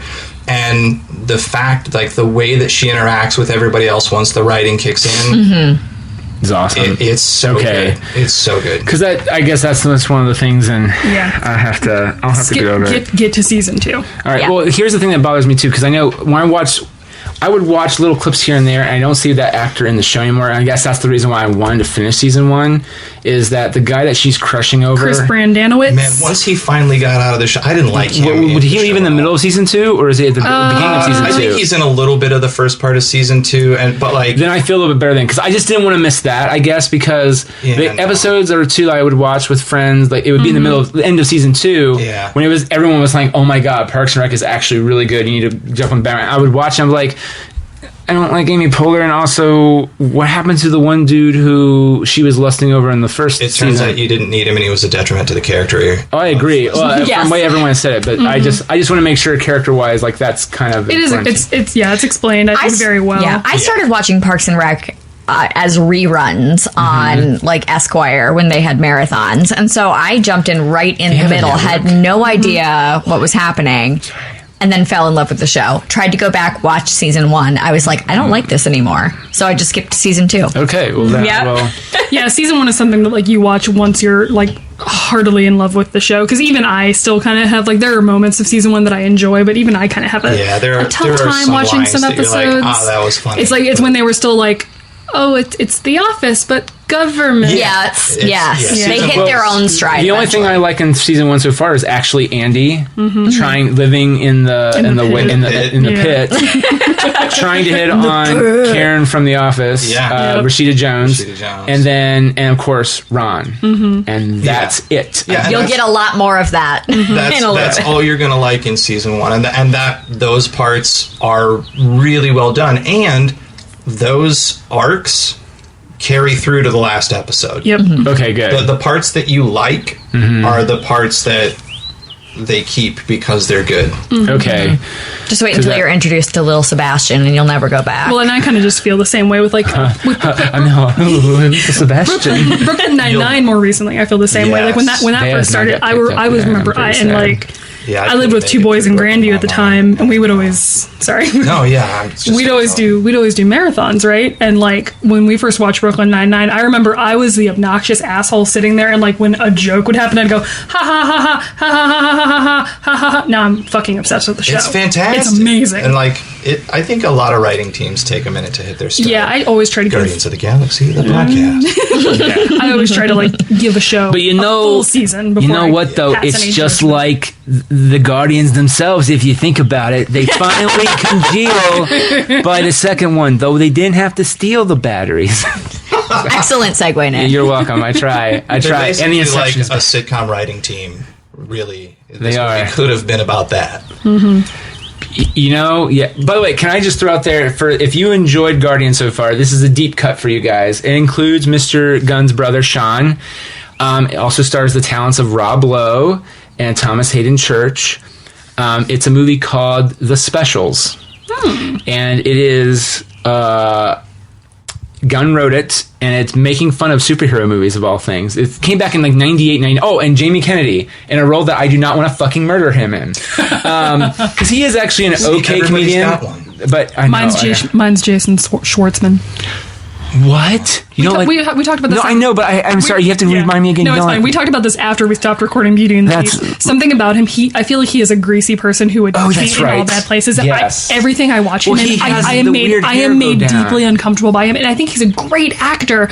Like him and Wes Anderson stuff. I'm like, I can recognize that he's a good actor, but something about him. I'm the same way with Matthew McConaughey. I can't deal with him. No, stop it. His Oscar speech when he won for Dallas Buyers Club. Thank you. You're welcome. And he got up there and he's like, my role model is me in 10 years. I was like, I'm done with you. This is officially, I just hate you so much. My role model is me in 10 years. Yep, pretty much. Right. He does that weird thing. It's like if you do Sean Connery, weird thing I've noticed in all his movies, he always sort of does this, huh? He has like a little, into that. I'm like, what the fuck is that, for? I mean, like you're speaking fucking Russian in Sean Connery, Scottish, where the fuck you are. It's bad Russian. Breathing. He's letting all of his air out at the end. Well, that's because he's old and he gets paid good money, huh? Why wasn't Sean Connery in Guardians of the Galaxy? Because he retired for that. Because of the League of Extraordinary Gentlemen. They forced him to retire. It's not the best movie. But my favorite Stan Lee cameo I think I've ever seen. Oh, yeah. Which is where he is a watcher. Yeah.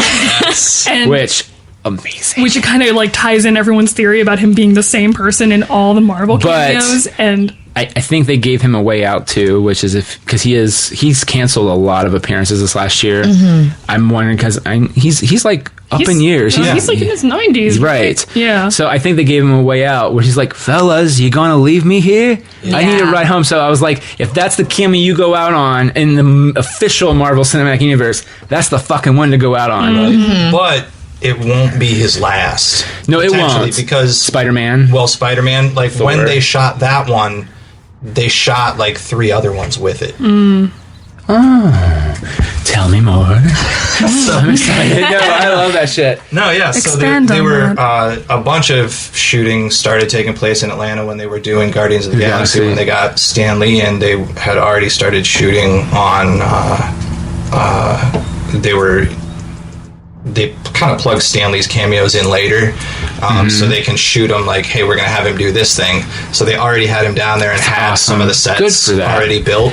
So they were like, hey, we got this set over here that we're going to be shooting on. Do you want to do a cameo over here? Yeah. And they can just go and do. Now, I will say, it's not in the Marvel Cinematic Universe, but my favorite cameo until Guardians 2 was, and granted, I don't mind 3D sometimes, but the first Amazing Spider-Man, where he's the guy, he's the custodian cleaning up in the library, and it's that awesome sequence of in the background, and he webs the lizard, and the lizard throws him towards Stan Lee, and then he gets yanked back. I was like, oh, awesome! That was a really he has no fucking clue what's going on. His headphones on, just cleaning. That was a really great Excelsior! Yeah, he's just like, I'm cleaning the librry. And then, did the David Hasselhoff cameo also? So good. He had too. When he morphs into him, and then the credits. We are Groot. Okay, so I was telling everybody at we had a macaroni and cheese party, and I was just like, I got the soundtrack. This is my favorite track of the whole, and I love the whole thing. But like, I played the Guardians Inferno, and I remember I just posted on my Facebook the lyrics because it's just such a fucking weird. It's so good. Yeah, so it is. And then of course the very end, and I was like, man, I wonder if they're going to play it probably during the end credits, and they did. And I was like, okay. And that little circle comes up with his face. He's like, in times of trouble, just remember we are. I was like. High-pitched squeal, and I got kicked out of the theater. I could have paid $9 for my ticket and like the $16 I paid for my popcorn and soda today, and just seen the teenage Groot scene and walked out happy. I'm sorry. You did Facebook message me. You're like, teenage Groot. I was like, that was pretty wonderful. I am Groot. Also, I get what Yondu's talking about all the time. You're leaving your branches everywhere. Vines and vines. Did you notice all like the wood chips on his bed too? Yeah. Just a pile of wood chips. He's shedding. Oh my god. I don't know who Adam is. Ditto. Thank you. Okay, I do want to talk about this. All right. Adam Warlock in the original story was, and I don't remember him being officially. I'm a little fuzzy on this part. I know that he was somehow created in that pod by one of the Infinity Stones. And I think I'm a little confused on which one of them was the Infinity Stone on the thing. I'm assuming one of them was. Yeah. But the thing is that he woke up and then he went, I think, to Mr. Fantastic and all the other cosmic entities. He's like, Thanos is going to come and destroy the universe. He's looking for these. If he gets them all, bad shit's going to go down. And Mr. Fantastic's like, it'll be fine. We got Galactus. I have the Ultimate Nullifier. Or something like that. Mm-hmm. And then it slowly built up into the story of the Infinity Gauntlet, which is Warlock got all the superheroes together, took them, I think almost all of them, took them up into space, and they had this massive battle where Thanos pretty much just killed them all, and then someone else saves them. And in case they do that, I don't want to spoil it for you. So we're building toward the Infinity Gauntlet, which is kind of what the Marvel Universe has been building towards for many years now. But I don't know if Adam Warlock's now going to be an active participant in that. That's the question, which is fine if it's not. And it remains a question that I did, to be fair, I did a homework before I came to this. So that's how I know that they shot extra cameos with Stan Lee and stuff like that. But the Adam Warlock, he was supposed to be in this in the script originally. And they scrapped him because they were like, it's too much. He's one character too many, and we already have plenty of people that are more integral to what we're trying to do. But it, like, kind of in the same way that the first one like led into Let's Go Meet My Dad, this one leads into Adam Warlock, which is, it leaves it wide open in 3. But I wondered how they're going to do that, because in all the comic books with Thanos, at the end of the day, you can have the Guardians or whoever else in there all you want. His complete antithesis, I'm not saying that right. Antithesis. Thank you. Thank you, God. Is again, words are hard. Is Warlock. With Thanos, there's always Warlock, Adam Warlock, and they always kind of feed off of each other. Matter of fact, it's kind of like almost Nebula and Gamora in some ways. Even though they're not brother and sister, like there's this weird symbiotic, like Adam never tries to kill Thanos. He always tries to stop him and give him, like, I'm giving you a way out in the books. Like, and it's actually one of my favorite stuff I would read, which, by the way, another weird thing. Does anyone know who Eternity is in the Marvel Cosmic Universe? No. It's another weird thing, like a giant fucking talking planet, for example, which they did one nod to, which I really liked, which is the face on the planet. And I was just like, my dad's gonna shit himself tomorrow. I'm so excited, because he loves Doctor Strange. He loves the weirder stuff in the Marvel Universe, like. When we saw Doctor Strange, the part where he gets knocked out of his body and transcends, my dad was just like that. I was saying, my wife and I were like, "This is awesome!" Just to watch him watch this, it's really cool. Yeah, so I'm gonna watch him tomorrow. Watch it. Aww. So it's really cool. Yeah, I told Sarah, I was like, I want to sit next to my dad on this one. But Eternity is. Do you know who Galactus is? Nope. It's okay. So imagine a character probably bigger than Ego. And he wears a weird fucking purple, like, 80s jumpsuit. And like upside down bathroom trash can hat. Actually, yes. And weird fact, my bathroom has comic book stuff in it. So if you'd like to see a picture of Galactus, you can at least see his head. Yeah. But he is the devourer of worlds. He eats worlds to survive. Wait, no, I've heard of this guy. He was kind of in the second Fantastic Four movie in a shitty way. That might be why. But he had like this is like he's an actual humanoid dude who's like super, super tall. Yeah. Well, there's another character even bigger than him called Eternity, and he's one of the Marvel cosmic, like, celestials, or just essential cosmic deities. The celestials are their own little weird thing. In the Marvel Cinematic Universe, yeah, that's him. I can see it, yeah. Yeah. Upside down trash can. Yeah. Yeah, I feel that. Now, if you look up Eternity is, like, taller than him, but it's the entire universe is inside him. And so when they were seeing, and usually when Eternity does a powwow because shit's going down, like when Thanos got the Infinity Gauntlets, there was the living Trump. Cool. Yes, that's cool looking, actually. Right. And so when shit would go down, like the Infinity Stone, the Infinity Gauntlet storyline, and the sequel Infinity War, it was literally Galactus, the Living Tribunal, Ego, Epic, all these gigantic and some celestials who would get together and go, what do we do? Well, we don't interfere. Well, what do we do? Because if Thanos gets in, he'll wipe all of us out. And especially you, Eternity. And Eternity is like, yeah. It's weird. But I was wondering if they were talking about eternity a bit when they were talking about I'm going to last for all out eternity. And, well, he said, "I see it." ... Yes. eternity at one point. And so. right, and that's why I was like, "Oh, are they going to show eternity too, or are they building up to that?" And then they didn't, but they could be. I don't know. Well, they could have, but I don't think they can be anymore. Like unless, I'm fine with. Like when they showed the scene of him becoming the planets. Yeah, when they all go blue or whatever. It was like that was absolutely like on its way to that, and then they squished it, and okay. So it I think had a nod to it, but being that you brought this up, does anyone catch the cameo of Peter's grandpa?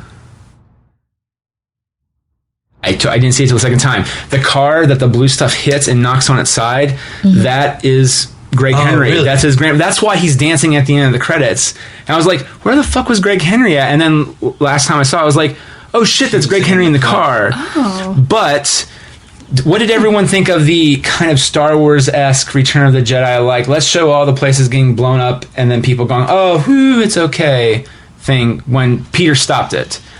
I thought it was kind of weird because they're not part of Earth, really. No, and it was... Well, it's like... You should suddenly care about these characters that you've never met before and never seen, but oh, look at them suffering. It was just another... It's an appeal to empathy that I think fell short. Okay, I agree. Yeah. I mean, after you showed the Dairy Queen going down, I was like, oh, fatty. Oh, no, the Dairy Queen! Because you showed us the Dairy Queen. You showed the Dairy Queen, and, like, that's where it was, that's where they planted it, and, like, the Dairy Queen gets crushed, and you're like, oh, no! And then the bigger it gets, the less I cared. I agree. I agree. Oh, that kind of did take me out of the movie because when they did show that in some of the trailers, I was just like, they're going to Earth. They're going to Earth. And then I was like, no, I don't fucking care about Earth. I care about fucking what's going on up there. Like, I appreciate what's going on, but I guess I just didn't. Or there was probably a better way for James Gunn to show that maybe. Yeah. Well, for me, it was. Those things can be powerful, but as soon as you push it from people to statistics, you detach. Like, once the number gets to the point that it's just like, oh, half a planet. You're like, once it's beyond numbers that A, you're capable of readily comprehending, and B, at a level that you're willing to care enough about. Like, if you see a group of kids in the Dairy Queen get crushed, you're like, oh, man. Yeah. And if you jump to another planet and there's a school of children that gets wiped out, you're like, holy bananas. And so if he had zoomed in more on those other places to, an elderly couple eating dinner or, a school full of children, things like that, people would have been way more like, oh, man. Or, like, another way I think could have worked too is maybe how the opening credit, which was a cool effect by far, I was like, are we doing X-Men? Because remember, X-Men movies would always open up on like going into the body genome and whatever. And I was like, are we doing fucking X-Men? Because they went into the genome of the plant and then shot back out 34 years later. And I was like, are we doing X-Men now? But they could have done that, like where he goes into Peter's eyes and goes into genetic molecules of all the different plants. I would have been maybe okay with that. Maybe, and I had forgotten about that until you just said it, and it makes more sense because at the beginning I watched it and I was like, I don't understand what's going on here. Like we're in a plant, and then we're in some like weird blood vessels, and then we're in outer space. The plant also, but. When you it was very Little Shop of Horrors, but not as good. Like it makes more sense that you're going through like the blood vessels and through somebody's body in the genome when you realize that it's part of himself that he planted. Yes, which is again, exactly. But no, I agree with you, Nick. Like it could have been played better than a blue volcano exploding. It was like if they showed the Dairy Queen, like that would have been fine. Like, can people climb out? Like, and at that point, it's like if you really wanted to do this really right, too. You should have shown places we've never even seen because it's impacting a lot of fucking planets. And I appreciate you showing us the Nova Core, and you're showing us the Kree, and you're showing us Earth because that's all we've really seen. But at some point, I'm just like, I don't know. Yeah, but all right. Well, let's talk about this too because we've already been talking for an hour and a half. The other thing, which has gone by really fast, which I love this. I'm not even going to probably edit anything. A, because I'm lazy, but B, I really enjoy this whole conversation. So I'm sorry for the Indiana Jones, but if it's still in there. Yeah. So the soundtrack. So let's go over the soundtracks and the scenes the songs were featured in, and then we can talk about what officially I would say was our favorite song scene. So going in the soundtrack order that I have on my iTunes, Mr. Blue Sky, Electric Light Orchestra was the opening credits to Guardians. Fox on the Run by Sweet is from the trailer. They put that in to make fans happy from the trailer. Lakeshore Drive by Alada Haynes Jeremiah, which is when they were leaving the Sovereign. The Chain, Fleetwood Mac. I hate Fleetwood Mac so much. When the Group Splits, and Quill's Climatic Showdown with Ego. Bring It On Home to Me by Sam Cooke when he's dancing with Gamora. Southern Nights, Glenn Campbell, Rocket versus the Ravagers. My Sweet Lord by George Harrison, arriving to Ego's planet with Drax, Mantis, Ego, and Gamora. I didn't have that last part down. I was really proud I remembered all that. Brandy, You're a Fine Girl, in parentheses. What a good wife you would be. Looking Glass, theme of the whole goddamn film. Come a Little Bit Closer by Yondu, Rocket, Groot, Escape. Wham Bam Shang-a-Lang, a.k.a. by Silver, what I call the Soup song. Soup. It was so fucking great. Because I was like, I had the soundtrack, really and when the first time, even the second time, I was like, there's a song coming up here. What the fuck is this? And he just goes, Soup.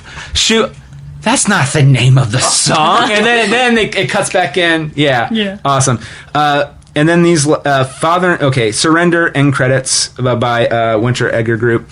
Father and Son, Yusuf Cat Stevens, Yondu's Funeral, Flashlight, Parliament credits, Guardians Inferno, The Sneakers, featuring Hasselhoff end credits. So I'll even take an end credit song. What is everyone's favorite song in the movie? Because I have two runners up, but I want you guys to go because. I'll be honest, I really enjoyed Mr. Blue Sky as the opening. I loved the juxtaposition of that song with the action and then Groot's little dance. And also the moment where he should be, I know it's a boring the music answer. stops and then he's like, dun, dun, dun. Yes, exactly. Well, I'm partial to that song anyway, so I know that's a boring answer, but I just really liked how it was put together. Okay. Can I also point out in that scene, and it's a running theme. I wish they kind of went into it more. But what makes the ending a little bit more sweet is that Groot really likes to fucking hit Drax. Like he is pissy at Drax, but then at the end makes it more sweet. He's like, hold me, and he holds and he falls asleep. Falls asleep, right? It was just like a beautiful little thing. But anyway, well, we got Mr. Blue Sky. Real quick, I'm gonna diverge here for a minute. Inception the conversation. So we once tried to write a sketch about Fleetwood Mac's "The Chain," which was the song that was featured heavily in this movie. And I hate Fleetwood Mac to begin with. That's a whole other hour that I won't go into. But the fact that was in this movie and it's been in my head for the last few days now, and that is like the only thing that I resent about this movie right now. Having said that, I really like to come a little bit closer. Okay. Nick. He's just, Ken, you're like stoic as shit, man. Like, I love it because I have no idea what the fuck you're going to say. I had a feeling she was going to say, and Anna was going to say, scanning through his phone. He's preparing to give his answer now. And Nick says, I don't really like music. Wow. Bullshit. Okay, so the drummer of the band. I was about to say, yeah. Wouldn't that be ironic though if he really fucking hates music? He's like, well, it's like the quote from Clerks. It's like, I love gatherings, but I hate people. Isn't it ironic? It's like, I'm a drummer in a band, but I hate music. Isn't it ironic, dude? I really just like rhythms. Music is terrible. I don't know. It's a tough. I really liked the use of Mr. Blue Sky. As far as the use of the song and the scene it was in, that is probably going to be tied with Yondu, Rocket, Groot walking out to... Jay and the Americans come a little bit... Now, can I also point out, too, which is not on the soundtrack, I love it when the song fucking amps up to like a choral guitar jam. Where it's like, come on, little bit closer, and it starts jamming more. I was like, why want that part of the song, too?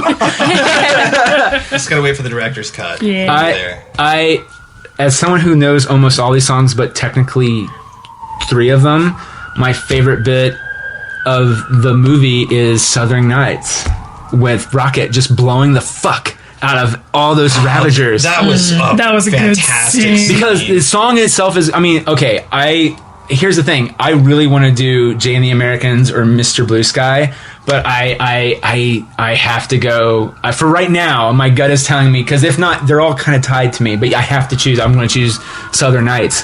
Yeah. Because really, this soundtrack just made me realize what 70s trash I am as far as music goes. Because like when I first listened to Kat's compilation that she made on Spotify, yes. I was chair dancing like no tomorrow. Mm-hmm. Well, can I also point out too, going back, if you watch the specials, there is a song on there. James Gunn, I think, picked it out. It's a weird fucking. I've never heard of it before until I watched the movie. It's called Life is a Rock, but the radio rolled me. It's a 70s version of We Didn't Start the Fire, technically. And, I mean, and the main dancer... I'm just saying. It's fucking annoying as shit when you're listening, because you're like, life is... Like, right now, I'm starting to get back in my head. I'm like, no, I gotta turn Guardians on soon, because I can get it out. Because I enjoy... Actually, kind of... It's my guilty pleasure song. Nice. Of pop. But, yeah, I love... I want the heavy rock version of Jay, and... Or I just want the movie on DVD so I can just watch it on loop, that sequence. And I do want to jump back to this scene with Rocket real quick. Yes. Because I think it showed us a little more. Because Rocket is a badass, but up until that scene, I was like, without Big Groot, how is Rocket doing anything? That's true. And that scene was like, oh, it's very symbiotic. Okay. Like, yeah, it turns out Rocket is a badass in his own right. Can you also point out, too, that the roles are 100% reverse, which is...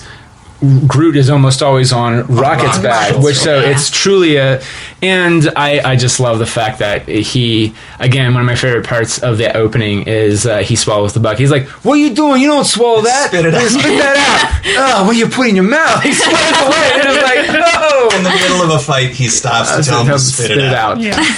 And one of the most beautifully heartfelt moments, he's like, welcome to the Guardians of the frickin' Galaxy, but he didn't use frickin'. Didn't say frickin'. Other one-liners also that we did not talk about. We did not talk about my favorite line. But before that, Chris Pratt, I'm gonna make some weird shit. Like,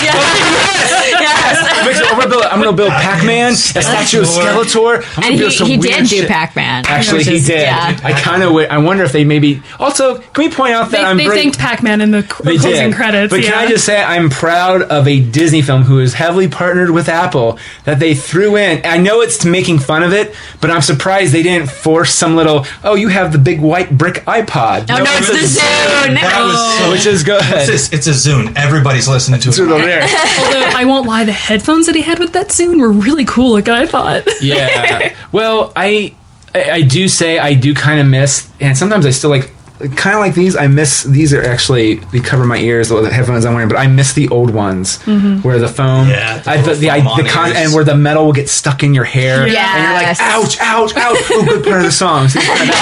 And I remember like somebody when the first movie came out, somebody was like bitching like, oh, those headphones wouldn't have lasted that long. Fucking batteries in space. And then I'm like, you know what? I think more just like wear and tear more than anything is what their nitpick was. But honestly, when it got smushed, and also, you shouldn't have killed my mom and smushed my Walkman. Such a little kid thing to say. But like when he got the Zune, I'm like, oh well, that's gonna last him 30 more fucking years. And luckily, we can get brand new songs from a different era in the next movie. There's 300 songs on that. 300? Well, here's the other thing too. I will say to that though is that especially after this one or the whole, I would say he is so. I think he's uncareful with anything except for that fucking Walkman. Oh yeah, he took care of that. Yeah, and so and again, he fucking went back into prison to fucking get it, which of course is like, he did what? What kind of idiot is he? But going back to your favorite line. Okay, I said this to Kyle when she got here today. I kind of want it to be my battle cry if I ever had to do a battle cry for things, which is shit blows up, everyone lands except for, oh no, Yondu and Star-Lord. And all of a sudden you see Star-Lord on his jet boots, I think, hovering down, and then right above him, holding his arrow, flying down, is Yondu. And he just goes, you kind of look like Mary Poppins. He's like, is he cool? Is he cool? Yeah, he's cool. He's like, hey, yo, I'm Mary Poppins. Or whatever. I was like, Mary Poppins, yo. So that to me is my new kind of. If I had a Leroy Jenkins, God. it would be that. I'm Mary Poppins, y'all. Mary That was Poppins, so y'all. great. Is he cool? Yes. Yeah, he doesn't even know if Mary's a boy or girl name. But also, it makes. I think when the movie came out, I think Rooker on Instagram posted a picture of him doing this, and he's holding an original book of Mary Poppins. Oh, nice. And I was like, oh, I know. And now that everyone knows what the fuck he's doing, I was like, oh, yeah. Okay, so final thoughts on, or does anyone have any final thoughts on Guardians 2? I mean, we kind of covered the gamut, but. I could spend another hour ripping it apart. Actually, I would say you that one little bit, but again, it wasn't super negative. It was just more like these are genuine thoughts with the film. So I don't. Well, we all did that, but I mean, I think you were. Oh, you're gonna fucking wet blanket me again, aren't you? You're a fucking asshole. I'm waiting for it. Go ahead, hit me with it. You hate Groot too. You know what 50 jumps will do to the human body? You did 700, and then they do that scene, and it was like, oh, okay, that's good. And then it kept going. Yep. And then they cut back to it. Yep. Again, and it kept going. I was like, why is this Saturday morning cartoon scene happening again? Like, I thought it was good the first time. Funhouse mirrors are my favorite part of the carnival. Out the gate, killing off Tommy Flanagan. That to me was... he's Tommy Flanagan. He's the Scottish guy from Sons of Anarchy and the Tommy Flanagan. He's the first guy they float. Oh, no, that did suck. I was like, of all the people that you're gonna chuck out the lock, really? Like, oh man.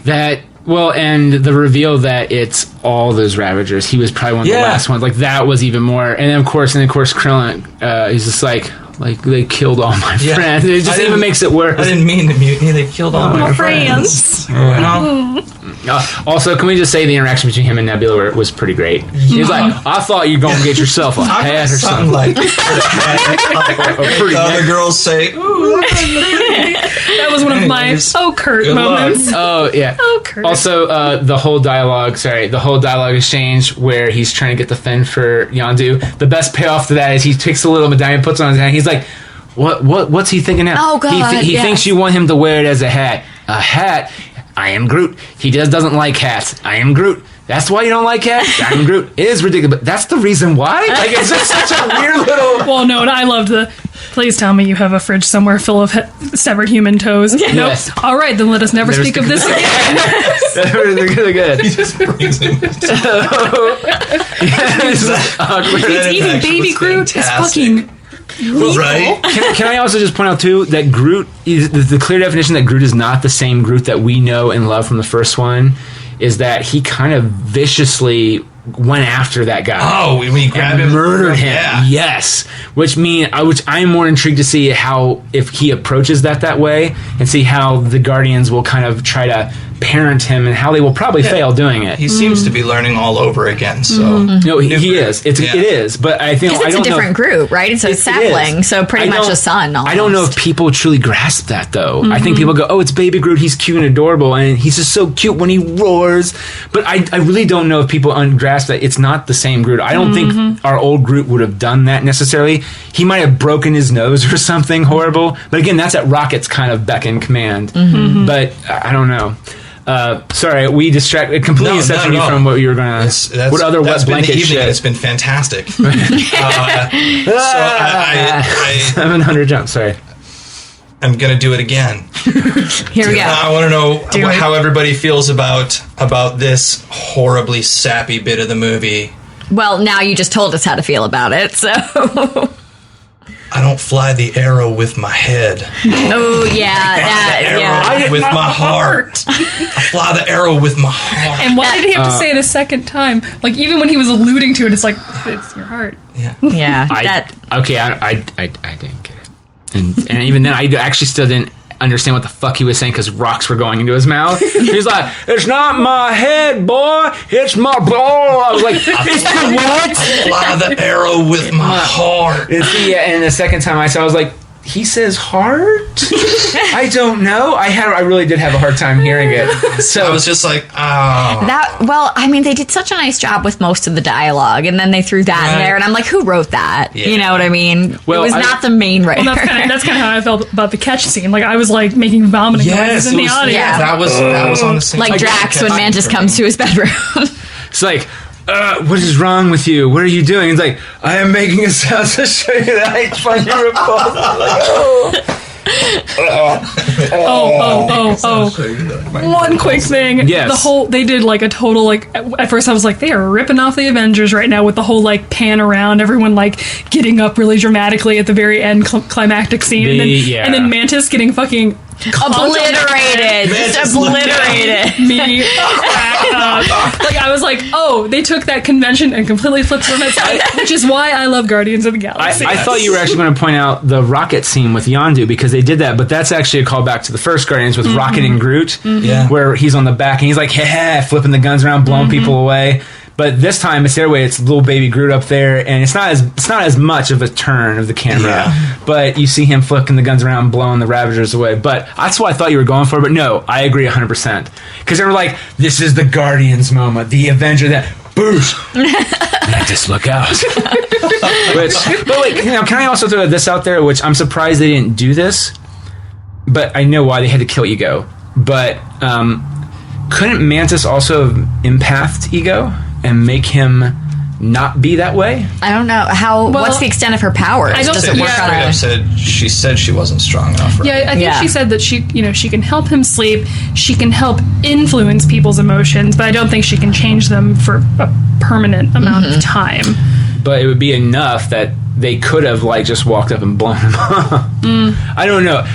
That to me is the only thing that bothered me the second time I was watching. Like, I really, I was like, oh, hey, because that was the whole thing, is that if she wasn't strong enough, but then she knocked him out, she really possibly could have, like, Peter, I'm sorry, I didn't mean to, or something, but I'm glad they didn't, because that fight scene is pretty rad, and we wouldn't have got Pac-Man. I'm just saying. But do you have any other wet blankets you would like to throw on us? Please. That was please do. I don't fly the arrow with my head. I fly with my heart. Also, if Krillin becomes the new Yondu, I would not be sad with that, because he was kind of fucking with the arrow at the end. Yeah, he was wearing the fin and fucking with the arrow. I was like, oh, that'd be cool. If that would make sense, being that he's probably one of the original Ravagers with Yondu, he might join the whatever they call themselves. He's going to be Ving Rhames' sidekick in the third one. Can I just point out that if they have Matthew McConaughey show up as they do that, he goes, Nick, you did that specifically to spite me. If you notice, I was not looking at her when I was doing that, because I was like, she's going to murder me with her eyes. I can't even look at you right now. Damn it. All right, any final thoughts on Guardians? Wet blankets or no, it's perfectly fine. I will be sad if you give me another wet blanket. I'm kidding. No, please do. I mean, I think we can analyze it to the moon and back and talk about what worked, what didn't work, but at the end of the day, it was just a fun movie. It was a fun experience. Or could we really argue it to Ego and back? Boo. Oh, I thought that was good. I mean, it was good in a bad way. Was it, though? Just like Ego, no. Nick. Boom! You're welcome. No. All right. With that. I'm laughing on the inside, but I have to maintain a face. Oh, God. All right, everybody. Thank you all for coming out and doing this. This has been a blast. And what were the two Usual Suspects and what else? Winter Soldier. We've got to get on that. Usual Suspects. There were several. One of the... No, the two you need to. Yeah. Okay. And Usual Suspects is on Netflix, I believe. So Yes. It's an easy find, because I just rewatched it. That's one bad hat. That's one bad hat here. Yeah. All right, everybody. Thanks for listening, and you guys too. You're a creep! Go away! We're having a good time until you start up, cheapers! Go have some coffee with cream or something! Because I'll tell you something! This is a happy place!